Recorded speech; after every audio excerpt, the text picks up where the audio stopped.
Ақтөбе қаласы, номер 17-ші Мария Мұғалиева атындағы мектептен келдім. Өтелікке дебат клубы.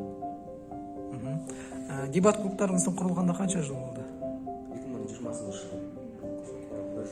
Менің ойымша ең бастысы Әділ Төреші.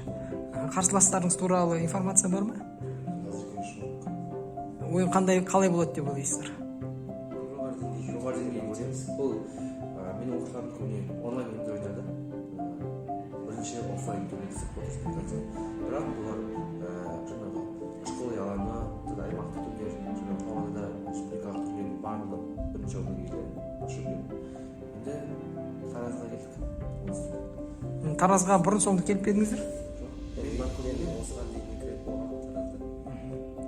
Қалай Тараз? Ұнап жатыр ма? Жақсы тренинг жармасып қалып кетті.